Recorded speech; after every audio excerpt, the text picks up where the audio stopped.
মানুষের পরনিন্দা করে বেড়াতাম, আমরা মানুষের গীবত করে বেড়াতাম। আর আল্লাহর রাসূল সাল্লাল্লাহু আলাইহি ওয়াসাল্লাম বলেন, আল গীবাতু আশাদ্দু মিনাজ জিনা। যেই ব্যক্তি অন্যের গীবত করলো, ওই ব্যক্তিটা নিশ্চয়ই জিনার মতো ভয়ঙ্কর অপরাধ করলো। আল্লাহর রাসূল আরো বলেন, যেই ব্যক্তিগুলো অন্যের গীবত করলো, আল্লাহর রাসূল বলছেন গীবত হচ্ছে এমন একটা মাধ্যম, কিয়ামতের দিন কিছু কিছু তাহাজ্জুদ নামাজীওয়ালারা, কিছু কিছু পাঁচ ওয়াক্ত নামাজীওয়ালারা, কিছু কিছু আল্লাহর নামে সদা সর্বদা জিকির করনেওয়ালা, এই ব্যক্তিগুলো দেখবে তাদের আমলনামায় তাহাজ্জুদ নাই। এই ব্যক্তিগুলো দেখবে তাদের আমলনামায় ওই যে পাঁচ ওয়াক্ত নামাজ পড়েছে, পাঁচ ওয়াক্ত নামাজের সওয়াব নাই। ওই যে ব্যক্তিটা সারাদিন জিকির করেছে, এই সওয়াবগুলো নাই। আল্লাহ রাব্বুল আলামিনের কাছে তখন বলবে, আল্লাহ আমি তো এই কাজগুলো করেছিলাম, আমি তো যথা সময় তোমার হুকুমগুলো মান্য করেছি, আমার এই আমলগুলো গেল কোথায়? তখন ওই ব্যক্তিগুলোকে আল্লাহ রাব্বুল আলামিন উত্তর দিবেন। জান্নাতি ব্যক্তিগুলো ওই সময় জাহান্নামী ব্যক্তিদেরকে বলবেন, ফি জান্নাতি ইয়াতাসাআলুন আনিল মুজরিমিনা মা সালাকাকুম ফি সাকার। জান্নাতি ব্যক্তিগুলো জান্নাতের বাগান হতে ওই জাহান্নামীদেরকে জিজ্ঞাসা করবে, আনিল মুজরিমিন, তোমাদের অপরাধ কি? মা সালাকাকুম ফি সাকার, তোমরা কি অপরাধের কারণে তোমাদেরকে কিসের জন্য আজকে এই জাহান্নামে আসতে হলো? ওই জাহান্নামীরা ওই মুহূর্তে উত্তর দেবে, প্রথম নাম্বার যেই কথা বলবে, ক্বালু লাম নাকু মিনাল মুসাল্লিনা ওয়া লাম নাকু নুতঈমুল মিসকিন। ওই জাহান্নামীগুলো ওই মুহূর্তে বলবে, দুনিয়ার মধ্যে আমরা যখন ছিলাম, আমাদের জীবন দশায় আমরা চারটা অপরাধ করতাম, এই চারটা অপরাধের কারণে আজকে আমাদের এই জাহান্নামে আসতে হয়েছে। এই জাহান্নামে আসার জন্য আমাদের প্রথম নাম্বার যে অপরাধ ছিল, উক্ত অপরাধের কথা বলতে গিয়ে বলবে, ক্বালু লাম নাকু মিনাল মুসাল্লিন, দুনিয়ার মধ্যে আমরা মুসল্লি ছিলাম না, দুনিয়ার মধ্যে আমরা নামাজ আদায় করতাম না। মুয়াজ্জিন দৈনন্দিন 5 বার করে হাইয়া আলাস সালাত ডাক দিয়েছে, কল্যাণের জন্য আমাদেরকে ডেকেছে, কিন্তু আমরা মুয়াজ্জিনের ডাকে সাড়া দেই নাই। এই কারণে আজকে আমরা ধরা খেয়ে গিয়েছি। বর্তমান এমন সময় চলছে, অনেকে অনেক পীরের মুরিদান হয়ে বলছে আমরা হেঁটে যেতেও নামাজ হয়। এমন আছে না নাই? এমন আছে। সম্মানিত উপস্থিতি, এটা একদম নির্ঘাত নির্ভেজাল টাটকা শয়তান, এতে কোনো সন্দেহ নাই। কেননা যেখানে আল্লাহ রাব্বুল আলামিন বলছেন, বান্দা তুমি সালাত কায়েম করো, মুয়াজ্জিন ডাক দিলে তুমি নামাজের জন্য উপস্থিত হয়ে যাও, তুমি নামাজ যদি পড়ো, তোমার জন্য আল্লাহ রাব্বুল আলামিন বলছেন, ইন্নাস সালাতা তানহা আনিল ফাহশাই ওয়াল মুনকার, তুমি সালাত ঠিক করবা, সকল গোমরাহি কাজ তোমার জন্য, তোমার পরাত থেকে আল্লাহ রাব্বুল আলামিন তোমাকে বিরত রাখার যে শক্তি, সাহস আর হিম্মত রয়েছে, এই তৌফিক দান করবে। কিন্তু বর্তমান আমরা নামাজটাকে আগে ছেড়ে দিয়েছি। বর্তমান আমরা নামাজ এইটার মধ্যে কোনো রকম ভ্রুক্ষেপ দেই না, আমাদের অর্থ চলে যায়, কিন্তু নামাজটাকে আমরা স্মরণ করি না। আল্লাহ রাব্বুল আলামিনের উক্ত আয়াতে কারিমার মধ্যে বলছেন, ক্বালু লাম নাকু মিনাল মুসাল্লিন ওয়া লাম নাকু নুতঈমুল মিসকিন। এক নাম্বার অপরাধ হচ্ছে ওই ব্যক্তিগুলো নামাজ পড়ে না। নামাজের কথা বললে ওই ব্যক্তিগুলো আরো বিভিন্ন রকম অজুহাত দেখায়, ওয়া লাম নাকু নুতঈমুল মিসকিন। আর দ্বিতীয় নাম্বার যে ওই কাফেরদের বৈশিষ্ট্য, জাহান্নামীদের বৈশিষ্ট্য, এই কারণে যারা জান্নাতি হতে পারেন নাই, তাদের দ্বিতীয় নাম্বার কারণ হচ্ছে ওয়ালাম নাকুনু তা'ইমুল মিসকিন। আর ওই ব্যক্তিগুলো অভাবগ্রস্তদেরকে খাবার দিত না। এই কারণে কবি সুন্দর করে বলেন, নামাজ রোজা দিয়া সারি হোসনা খিয়া কাটে দারি, নামাজ রোজা দিয়া ছাড়ি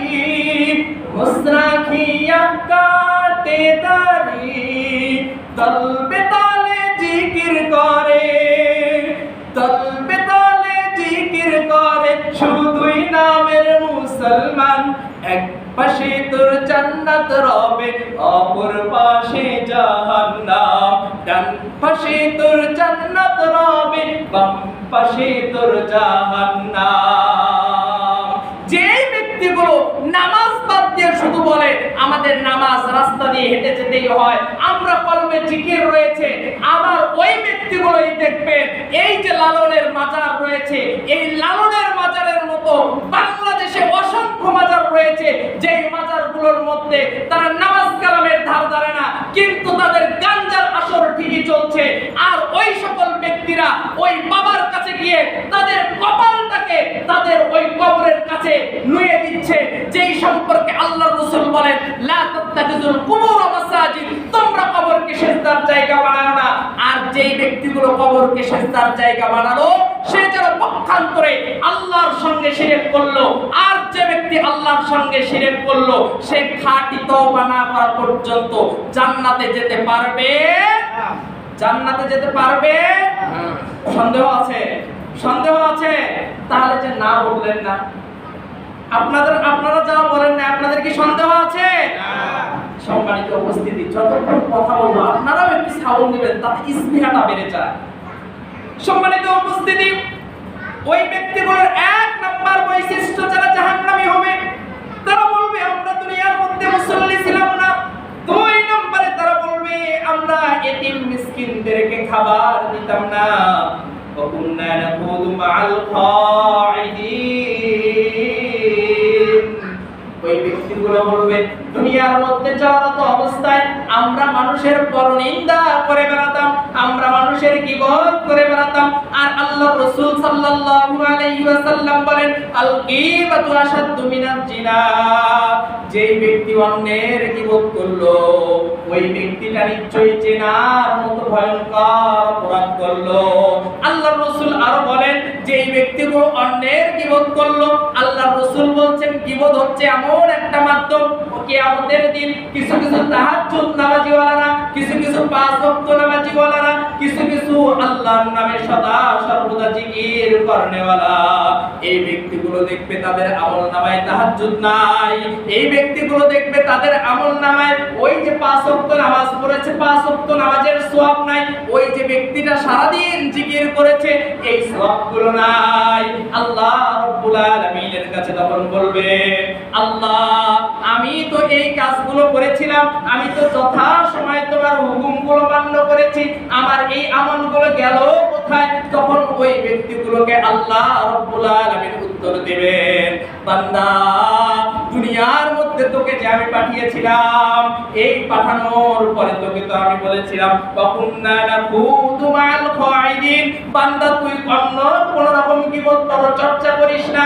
বর্তমান সময়ে দেখা যায় এক জায়গায় যদি তিনজন মানুষ একত্রিত হয়, ওই এলাকার মধ্যে কার ছেলে কি করলো, কার মেয়ে কি করলো, এইটা নিয়ে গীবত করা হয়। আল্লাহ রাব্বুল আলামিন সেই দিন বলবেন বান্দা তুই মনে কর ওই যে চায়ের স্টলে বসছিলি, তোরা তিনজন মানুষ ছিলি, ওই যে অমুকের নামে গীবতটা করছিলি, যার কারণে তোর ওই যে নামাজের যে সওয়াবটা রয়েছে, তোর যে তাহাজ্জুদের সওয়াবটা আছে, ওই সওয়াবটা আমি ওই বান্দার আমলনামায় ট্রান্সফার করে দিয়েছি, আর তোর আমলনামায় ওই বান্দার গুনাহটা নিয়ে এসেছি।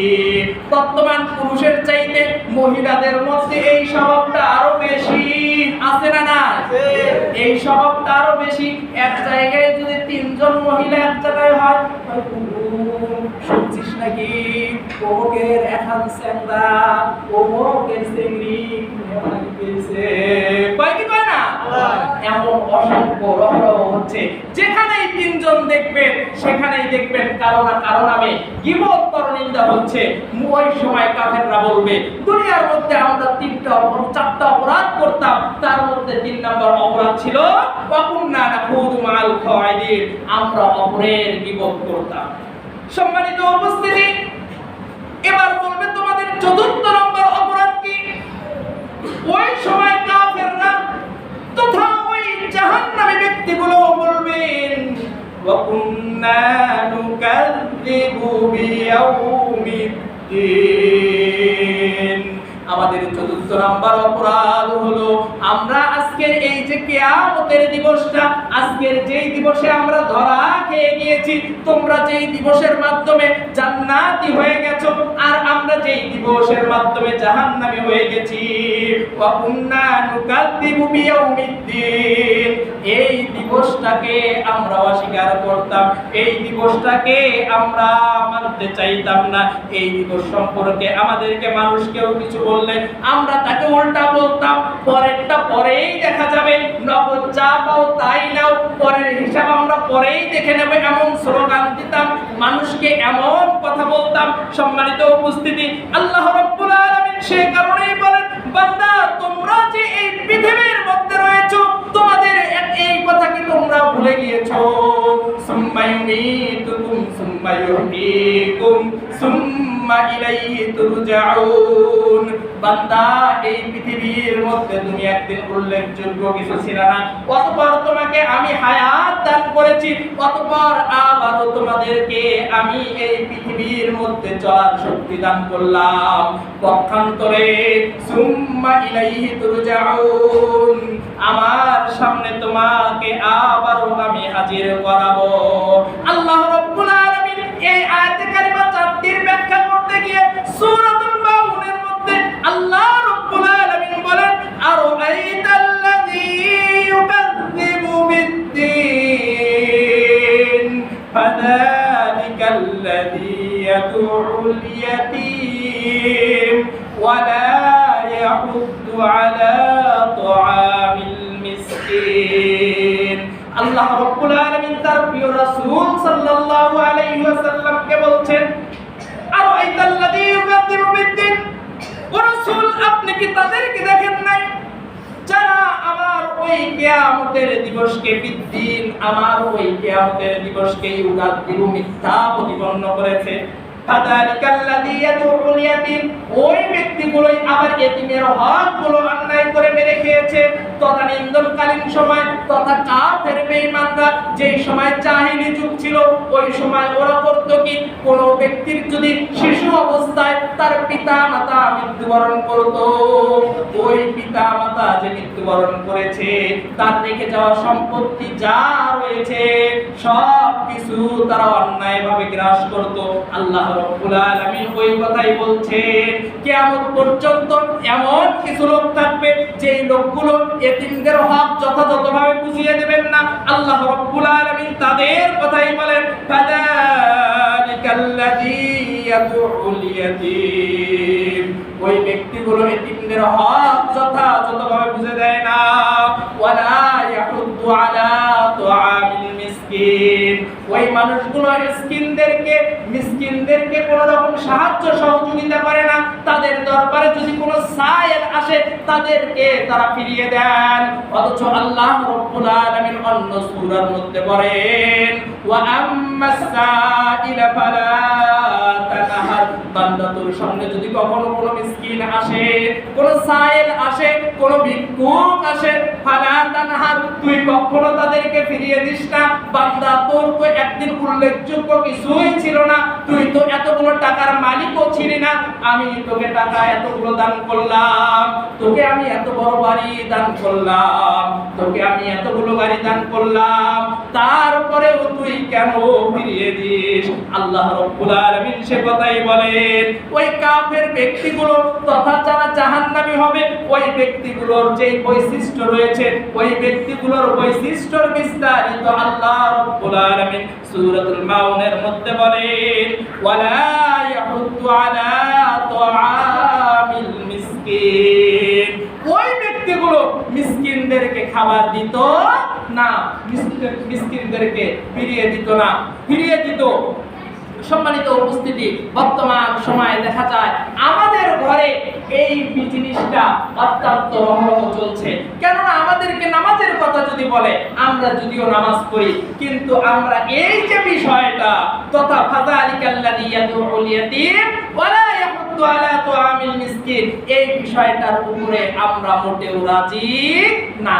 কেননা দেখা যায় এই বিষয়টার উপরে আমরা আমল করতে গেলে আমাদের পকেট টাকা হয়, আমাদের কষ্টে করা জমিন থেকে ধান আনা ওই ওসরটা দিতে হয়, আমাদের রমজানের সময় ফিতরা দেওয়ার সময় কয়েকটা টাকা মানুষকে দিতে হয়, দেখা যায় আমাদের রিজিক থেকে মানুষের মাঝে বিলীন করতে হয়। আল্লাহ রাব্বুল আলামিন তো বলছেন, বান্দা ততক্ষণ পর্যন্ত তুমি প্রকৃতপক্ষে মুমিন হতে পারবে না। আমি সম্ভবত গত 2 দিন আগে ফজরের পরে আলোচনায় বলেছিলাম, আল্লাযীনা ইউমিনুনা বিল গায়ব, আল্লাযীনা ইউমিনুনা বিল গায়ব ওয়া ইউকিমুনাস সালাত ওয়া ইউতুনাজ যাকাত ওয়া মিম্মা রাযাকনাহুম ইউনফিকুন। বান্দা আল্লাযীনা ইউমিনুন, তুমি যদি প্রকৃতপক্ষে ঈমানদার হতে চাও, যারা প্রকৃতপক্ষে ঈমানদার হতে চায়, বিল গায়ব, এক নম্বরে তোমাকে গায়বের উপর বিশ্বাস স্থাপন করতে হবে। এর পরবর্তীতে ওয়া ইউকিমুনাস সালাত, তোমাদেরকে সালাতের উপর তোমাদের আমল করতে হবে, সালাত কায়েম করতে হবে। ওয়া ইউতুনাজ যাকাত, যাকাত দিতে হবে। ওয়া মিম্মা রাযাকনাহুম ইউনফিকুন, এবং তোমাদের রিজিক হতে অন্যকে রিজিক দান করতে হবে। যদি এটা করতে পারো তবেই তুমি মুসলিম হতে পারবে, তবেই তুমি ঈমানদার হতে পারবে, নচেত তোমার ঈমানদার হওয়ার কোনো কন্ডিশন নাই। সম্মানিত উপস্থিতি, আল্লাহ রাব্বুল আলামিন পরের আয়াতে কারীমার মধ্যে বলেন, ওয়ালা ইয়াহুদ্দু আলা তুআমিল মিসকিন ফাওয়াইলুল লিল মুসাল্লিন। ওই ব্যক্তিগুলো মুসল্লিদের সঙ্গে ছিল না, ওই ব্যক্তিগুলো মুসল্লিদের অন্তর্ভুক্ত নয়। আল্লাহ রাব্বুল আলামিন বলছেন, আল্লাযীনা হুম আন সালাতিহিম সাহুন। যদিও কখনো কখনো এমন চাপের মধ্যে পড়তো, বাড়ির মধ্যে একটা জানাজা উপস্থিত হয়েছে, বিভিন্ন জায়গা থেকে বিআই এসেছে, বিভিন্ন জায়গা থেকে শ্বশুর এসেছে, জামাই এসেছে, জীবনে নামাজে যায় নাই, আজকে একটা মানুষ মারা গেছে, হঠাৎ করে না গেলে কেমন দেখা যায়, এমনটা যখন তার মনের মধ্যে পড়ে, ওই ব্যক্তিগুলোই দেখবা মসজিদে দৌড় দেয়। মসজিদে যাওয়ার পরে তারা কি সঠিকভাবে নামাজ পড়ে? দেখা যায় সঠিকভাবে নামাজ পড়ে না। ওই ব্যক্তিগুলোর কন্ডিশন কি? আল্লাহ রাব্বুল আলামিন বলেন, আল্লাযীনা হুম আন সালাতিহিম সাহুন। ওই ব্যক্তিগুলোই ছিল তারা যারা নামাজের মধ্যে অমনোযোগী ছিল। আল্লাযীনা হুম ইউরাউন। এতক্ষণ যেই কথাটা বললাম, ওই কথাটাই আল্লাহ রাব্বুল আলামিন বলেছেন, চাপের কারণে মসজিদে এসেছে মানুষকে দেখানোর জন্য। আল্লাযীনা হুম ইউরাউন, মানুষকে দেখানোর জন্য কেবল মসজিদে এসেছে। ওয়া ইয়ামনাউনাল মাউন। আল্লাহ রাব্বুল আলামিন আমাদেরকে যে শিক্ষা দিলেন, বান্দা তুমি যদি আমার দেওয়া দ্বীন ইসলামের উপর থাকতে চাও, তোমার জন্য 4টা কাজ। তুমি যদি পরিপূর্ণ ঈমানদার হতে চাও, তোমার জন্য 4টা আমল। এই 4টা আমল কোথায়? আল্লাহ রাব্বুল আলামিন সূরাতুল বাকারার শুরুর মধ্যেই বলেন, আল্লাযীনা ইউমিনুনা বিল গায়ব ওয়া ইউকিমুনাস সালাত ওয়া ইউতুনাজ যাকাত ওয়া মিম্মা রাযাকনাহুম ইউনফিকুন। এই 4টা কাজ করবা, তুমি মুমিনদের কাতারে পড়ে যাবা। আর আল্লাহ রাব্বুল আলামিন মুমিনদের মধ্যে মুমিনদের জন্য শুভ সংবাদ দিয়ে বলেন, জান্নাতু আদনিন তাজরি মিন তাহতিহাল আনহার। বান্দা তুমি যদি এই 4টা কাজ করতে পারো, তোমার জন্য জান্নাতু আদন তাজরি মিন তাহতিহাল আনহার, তোমার জন্য জান্নাত রয়েছে, যে জান্নাতের পদদেশে নহর রয়েছে, আর সেখানে তুমি থাকবা কতদিন? খালিদিনা ফিহা আবাদা। এই জান্নাতের মধ্যে তুমি চিরস্থায়ী থাকবা। পক্ষান্তরে তুমি যদি আল্লাহর দেওয়া হুকুমগুলো না মান্য করো, পক্ষান্তরে দুনিয়ার মধ্যে ওই যে জাহান্নামী যারা ছিল, ওরা যেই কথাগুলো বলেছিল, মা সালাকাকুম ফি সাকার ক্বালু লাম নাকু মিনাল মুসাল্লিন ওয়া লাম নাকু নুতি'মুল মিসকিন ওয়া কুননা নাখুদু মা'আল খাইদিন হাত্তা আতানাল ইয়াকিন। ওই সময় যেই জাহান্নামীরা বলেছিল, আমরা এই 4টা কাজ থেকে বিরত থাকতাম, আমরা মানুষকে খাবার দিতাম না, আমরা সালাত কায়েম করতাম না, আমরা মানুষের গীবত করে বেড়াতাম, আর আমরা এই পরকালীন দিবসটাকে অমান্য করে চলতাম। এই চারটা কারণে আজকে আমাদের এই কঠিন পরিণতি। বান্দা তুমি যদি এই কাজটাই করো, আল্লাহ রাব্বুল আলামিন তোমার জন্য সূরাতুজ জুমারের মধ্যে বলেন ওয়াসিকাল্লাযীনা কাফারু ইলা জাহান্নামা যুমারা, ওই জাহান্নামীদেরকে ফেরেশতাদেরকে বলবেন, ও ফেরেশতারা ওয়াসিকাল্লাযীনা কাফারু, এদেরকে হাকিয়ে হাকিয়ে জাহান্নামের দিকে নিয়ে যাও আর এদেরকে জাহান্নামের মধ্যে নিক্ষেপ করো।